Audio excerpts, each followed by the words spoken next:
right, YouTubes? So this is what we've got to do. We've got to do this.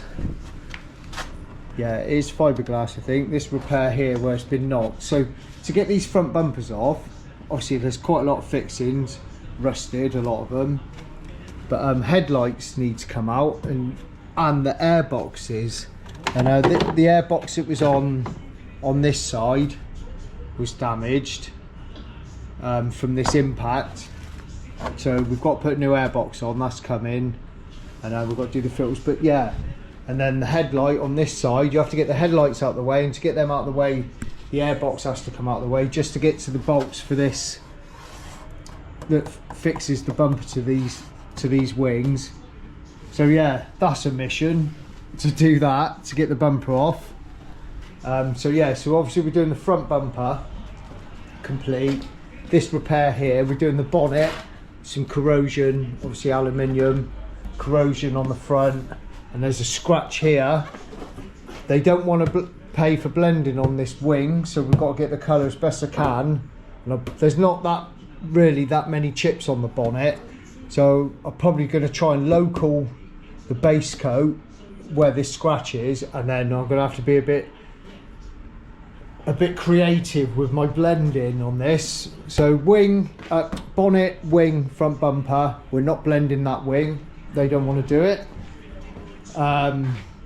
Again, to strip this out, we've got the grills out of it, so the mesh grills have come out. They're little nuts and threads on the back of this chrome. There's a 10mm in there which we managed to get out. We thought the door would have to come off for that, but we managed to get that bolt out. And there's a nut on the other side of this, and this thing won't move, and I've put loads of force on it. It's probably to do with an angle. It may have some bonding in there, I'm not sure, but this being fiberglass and putting loads of pressure and you know, trying to knock this chrome out, it's going to be clear coat going up this end, so I'm going to mask that. So we're doing this wing obviously for the crush on the little nudge on the front, and for blending, and also we're doing this bit of corrosion down here on the door, which is okay because that'll tie in with, we're doing the wing anyway, so blending will be okay there. A blend within the door. They want us to just do the bottom half of this door. They don't want any of this stripped. There's another bit of corrosion on this handle here. They said to leave that, so I'm going to do a soft edge and a bit of a blend up to this feature line, clear coat, to just do this bottom half, but at least I can blend it into that wing because we're doing that wing anyway.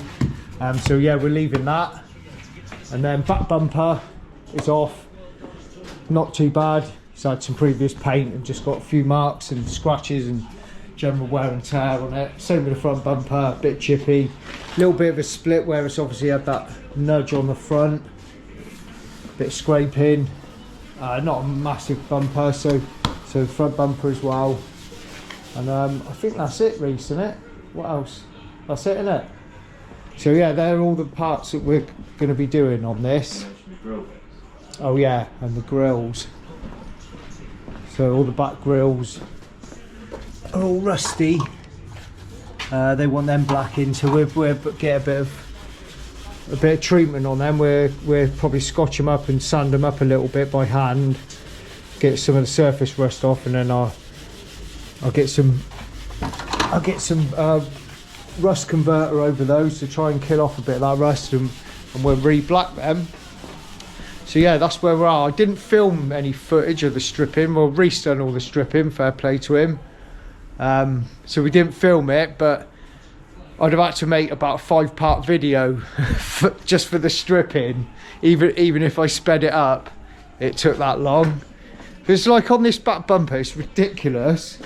The amount of wiring, like these need to come off.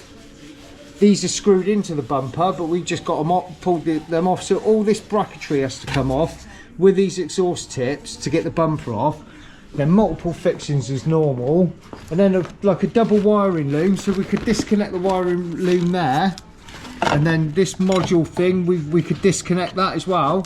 So we've done all that, disconnected all of that.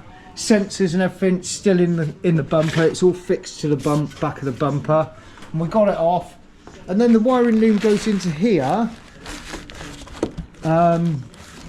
Where's that torch, Reese? Which we just couldn't figure it out. So then the wiring loom goes into here. There's a plug that I could get to into this module here.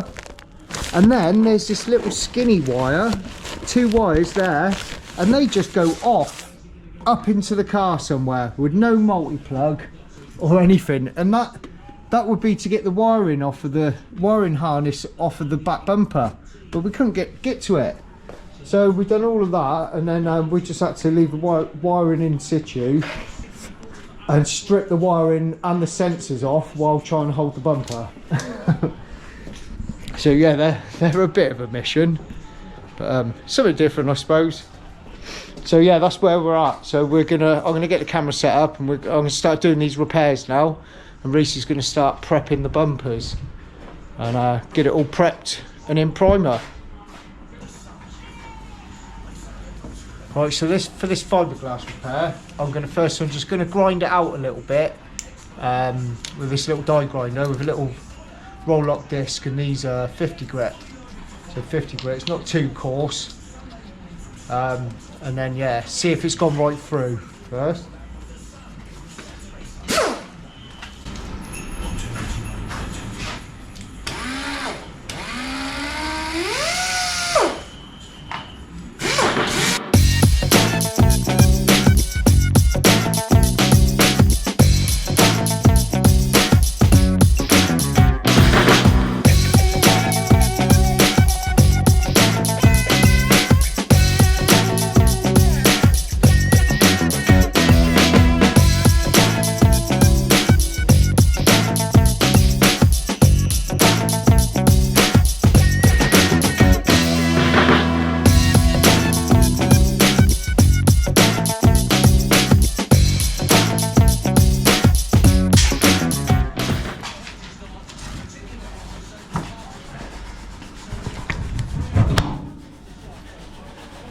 Right, so it's gone right the way through, but what's happened is when it got impacted, is it's hit this part of this front panel, slam panel, like cast alley piece.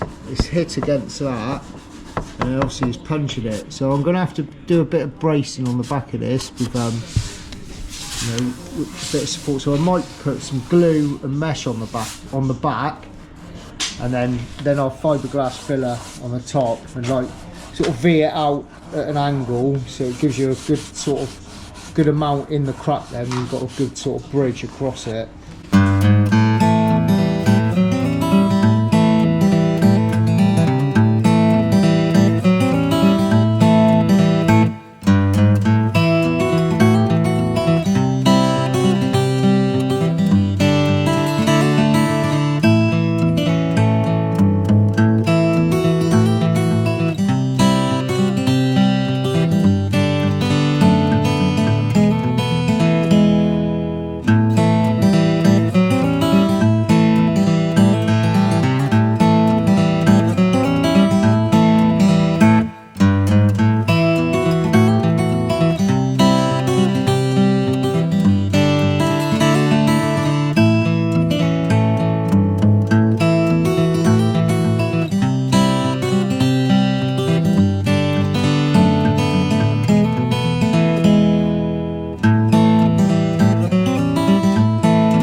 See, there's quite a substantial hole there now, but it's okay at the top. There's a little bit of a hairline crack there, tiny, so I sort of feed that out a little bit. This bottom edge, this is all split, coming away, a little bit cracked down. But we're going to sand out a bit more of this corner, and then on the inside I will fiberglass the top. That's what I'm going to do with it.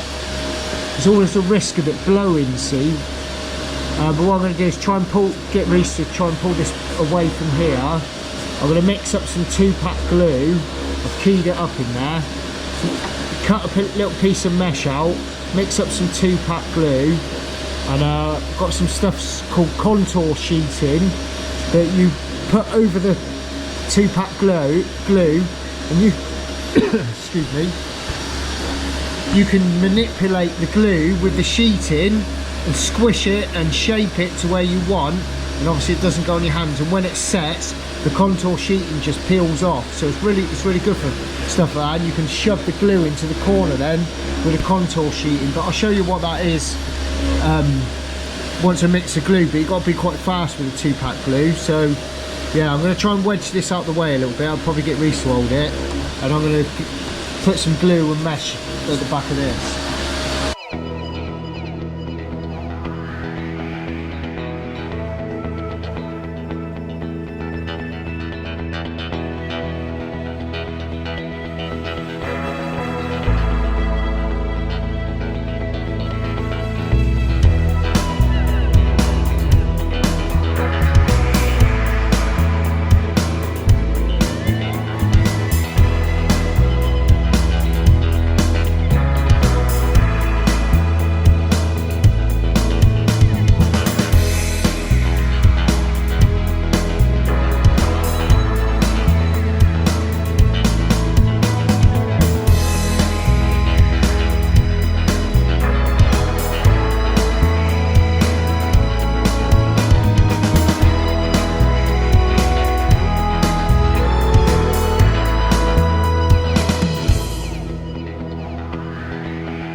I mean, whatever excess you have hanging over, you can just trim with a blade or grinder or sand it. We've pretty much covered all of that crack though, haven't we? I don't want a lot of this on the outside, if you know what I mean, but that's gone off now. Because I'll bridge up with fiberglass. Yeah. Is this stuff right to put on? Like fiberglass? Yeah, but this is sort of, it's not like a... It says plastics on it, doesn't it? But yeah, it's like a plastic fiberglass. I wouldn't even know what it is, to be honest with you. But it's got fibres in it, and it's like fiberglass. Yeah. It's like what a lot of them aftermarket spoilers and that are made out of. It's like weird. That'd be alright. I can grind the top off of that. That needs just setting now. No chance we do both of them, was it? No, you never do two repairs at once with it. It goes off too quick. I don't know how well I've got that in there. Oh, it's a bit of a wedge.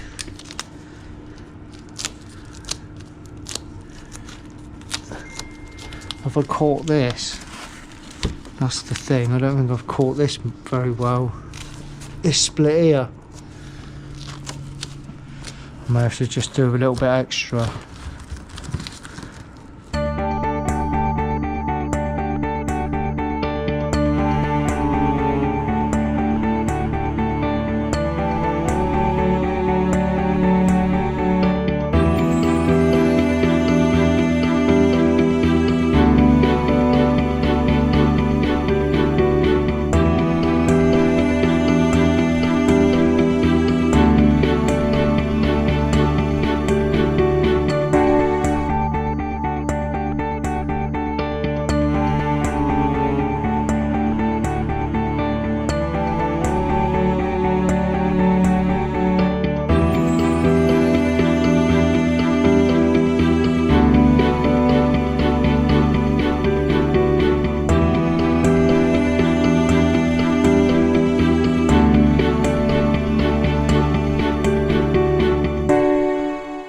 Contour sheeting off. That contour sheeting gives you like a bit of you know, you can handle the glue with it on there, see, so you can sort of move stuff, mesh and glue around and squeeze it tight into corners without it touching your hands or your gloves.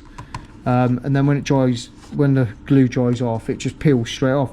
So you can make tabs with it as well, that contour sheeting. So you get some 2-pack glue, and you may have, say this was a bumper tab here and it was missing, you can get a load of 2-pack glue, sort of structure it so it glues into the bumper corner, say, and then use that contour sheet on both sides and hold it there till it starts setting, take it away, leave the sheeting on there till it's completely dry, and when you peel that sheeting off, it'll give you a big wedge of glue that then you can shape, sand, drill and make a new tab on stuff. So it's quite good for that. It's just how you're limited to the strength of that glue, but they are quite strong, the 2-pack glues. This one's okay, the Kent one, the 3M ones are really good. So yeah, that's pretty strong now. So I'm gonna let it cure a little bit more. So we've had to do the same on the bumper's got a little hairline crack in the same area where this damage is on the wing, and being PUR, I can't weld that. I've got a stapler and a little plastic welder, but PUR, you put heat to it, it just disintegrates. So I think there is ways of plastic welding PUR. I think you can do it with maybe the nitrogen plastic welders, but I haven't got one of those. The amount of times I'd have to do that.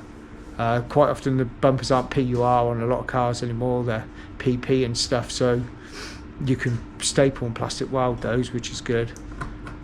So yeah, I've just had to use a bit of 2-pack glue again, where I made a little bit of a mesh support for it, push the glue through the mesh, and then put that contour sheeting on to give you a bit of a shape. You take that sheeting off and then you can sand and manipulate that glue to shape the edges, and it sort of gives you a bit of strength. It's not a guarantee that it's not gonna split again. It's in one of them areas on the bumper that when the bumper's off, it's on that flex point that it could easily crack there. It is what it is. That's all I can do is put some glue in there, try and set it in the position it would be if it wasn't split, instead of it sort of being opened up a little bit, the crack. So yeah, once these are cured off, I'll sand this and I'll probably just V out a bit of this glue again, because I have had it before where sometimes these glues can blow on you a little bit, and they trap a bit of air in the repair because you might be filling something, a void or a hole or something, and you can trap a bit of air in the glue, and then you do your filler work and everything, then go put a heat lamp or something to it and it all raises and lifts. So yeah, I've had that happen to me a couple of times, so I am a bit dubious to these glues, but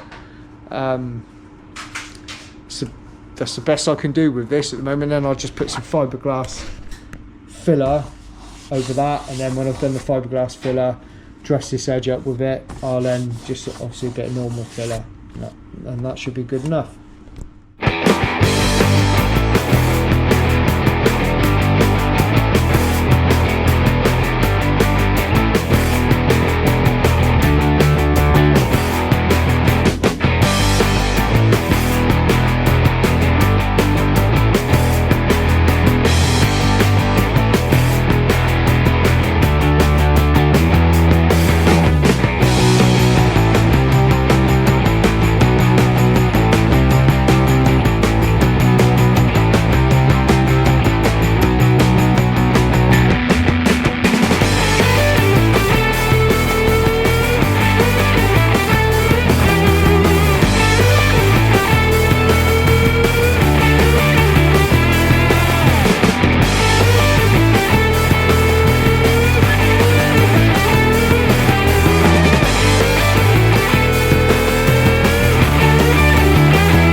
Right, so that's the Aston Martin wing repaired. So yeah, that's what I've done there. So there's, you know, it never looks too pretty behind when you use some 2-pack glue. So yeah, after that had set and I rubbed it down, I took a bit of it out and still left a void in it. Then I used, it's made by Mipa, it's called SMC. It's more of a finer, it's a carbon fibre filler, reinforced filler. So it's like a fine, yeah, it is. So yeah, it's like a fine fiberglass, I suppose, but it's more designed for plastics, and probably this type of plastic, whatever this plastic is. If anyone knows what this fibre plastic is called on these wings, then let me know, because I don't know what it is. It's not quite fiberglass. It's sort of plasticky, but it has got fibres in it. So yeah, I use that to then reinforce and bolt the top up to give me a good base end, just to put some filler in to shape it. I don't want to just load up on top of that glue with filler. Sometimes I have had issues with the 2-pack glues. Maybe air gets trapped, and when heat gets to them, they sort of raise and blow up in the repair. But this should be okay. And then yeah, there was a bit of sort of splitting under here that was going on along this edge, but it all seems nice and solid. It's got a bit of flex in it, so it should be fine. And then the same on this bumper, obviously where that impact had happened, it put a little split through there and just onto the outside. Now, you don't really see a lot of this, but it's at like a pivot point here when it's off the car. That's the trouble you find sometimes when you repair a bumper off the car. It's normally in the area where it pivots, so you're rubbing it and moving it, and you can try to repair it, and you do repair it, and then it takes one little move and it just split your repair again. So again, what we done, so if I flip it over, it seems quite strong. We used 2-pack glue again, and I just shaped a little bit of mesh to go over this edge to sort of reinforce it, and then I V'd out the little crack that was there, and then we forced glue in there again, held it in with contour sheeting, and then just sort of shaped this edge. You don't see any of this. Shaped this edge and then just dressed it up with a little bit of filler, and it seems strong. It hasn't moved, the filler hasn't cracked, and it's flexing about, and it's not cracking. So hopefully all going well. You never know when you try to fit it up, putting pressure on and having to bend stuff to get things to fit, but all being well, that should hold, and it seems strong. We seem to have caught that. So now I'm just going to tackle these little bits of corrosion. It's not too aggressive on it. It's a little bit more aggressive on this door. If you can see that very well, there's quite a big patch there. I'm just going to sand it first. I don't think there will be any pitting in there. I'm just going to sand these. I'll probably sand it with 120, and then feather it out from there. A little bit on this edge, and yeah. And then once I've sanded those bits of corrosion out, and they all look okay, then I'll just get the rest of the body prepped, and we're all good to go. The bumper's been sanded off with 240 all over, so the repair's been finished in 220. For some reason on the 3M Cubitron strips, they do like the 180, 120, your usual grits that you'd get, you know, in this country, in the UK and Europe. But on the next one up from, they don't do a 240, it's 220 or 320, which I find a bit odd. But they're really good, the 220s. But I think that little bit of a lower grade grit, it gives you a bit more. You can sort of tackle some average size repairs straight away with 240, which is good, because it's nicer to have a finer finish on your filler, a finer scratch on your filler. So yeah, you're going to minimise risks of any sinkage in the primer and stuff, of seeing sanding marks in the future in your paintwork that you've done. So yeah, that's finishing 220. This bumper's been, the repairs on this have been 220, and then this bumper's just been 240 and 320. There's just light chipping on this, but I've got to do a couple of bits of, it's not a very big bumper cover, a couple of bits of primer both ends, sort of all that end, and then there's some bits here. So I'm just going to prime the whole bumper, and then it'd be easier to see what chips the primer hasn't got then, and then whatever chips are left, it'd be a bit of fine filler work on top of the primer then. Be the easiest way to go around trying to find all these chips now it's sanded. So yeah, that's ready to go. The back bumper, a couple of spot primes to do on that, nothing major. And that's it, so I'll crack on now.